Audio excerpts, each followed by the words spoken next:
এই মুহূর্তের সবচাইতে বড় খবর দর্শক বন্ধুগণ, আপনারা জানেন যে দিল্লি বিধানসভার নির্বাচনের ভোটের ফলাফল প্রাক্তন মুখ্যমন্ত্রী অরবিন্দ কেজরিওয়াল নয়াদিল্লি থেকে তিনি 1200 ভোটে পরাজিত হয়েছেন। যদি পরিসংখ্যানটা দেখানো হয় তাহলে 25-এর বেশি ভোট বলাই যেতে পারে।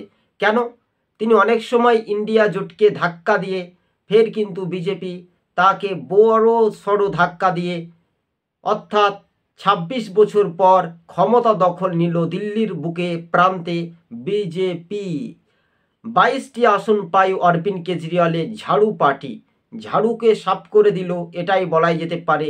আঞ্চলিক দলের তছনছ হয়ে গেল, এটাই বলাই যেতে পারে, যারা শাসক বনাম বিরোধী। অন্যদিকে কংগ্রেসের ভোটের শতাংশ দিক থেকে অনেকটাই একটু সামান্য হলেও বেড়েছে, কিন্তু অরবিন্দ কেজরিওয়ালের অহংকারের রাজনীতির ইন্দ্রপতন ঘটল বলাই যেতে পারে। কেননা আগামী দিন যেসব রাজ্যে নির্বাচনে অরবিন্দ কেজরিওয়াল যে কয়েকটি রাজ্যে সেই রাজ্যগুলিতে ভোট কাটুয়া হিসেবে তিনি কেটেছিলেন, তার পক্ষপাতী হিসেবে কংগ্রেস তার ভোট কেটে বিজেপি একটা বড় সড়ো ফ্যাক্টর হয়ে উঠে জয় লাভ করলো 48টি আসনে। দর্শক বন্ধুগণ, রাজ্য রাজনীতিতে যেমন পশ্চিমবঙ্গ, ত্রিপুরা বিজেপির সদর দপ্তর পার্টি অফিসে গেরুয়া ঝড় বলাই যেতে পারে, এটাই স্বাভাবিকভাবে। হ্যাঁ, তবে হিন্দু ভোট পুরোপুরি বিজেপিতে যায়, মুসলিম সংখ্যালঘু ভোট দুই ভাগে বিভক্ত হয়, কিন্তু বড় ফ্যাক্টর হিসেবে বিজেপি ভারতীয় জনতা পার্টি ফের ক্ষমতায় জয়লাভ।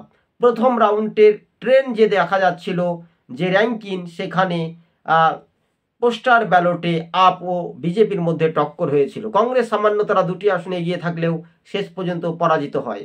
স্বাভাবিকভাবে দিল্লির প্রাক্তন মুখ্যমন্ত্রীর অহংকারের রাজনীতি ঘটে গেল অরবিন্দ কেজরিওয়ালের, যা তৃণমূল দুর্নীতিমুখী এই দলটা বলে পরিচিত দিয়েছিল একসময় প্রতিটি রাজনৈতিক দলের শীর্ষ নেতৃত্বরা, যা সোশ্যাল মিডিয়ায় কার্যত পোস্ট হচ্ছে, ফেসবুক বিভিন্ন মাধ্যমে আমরা দেখতে পাচ্ছি।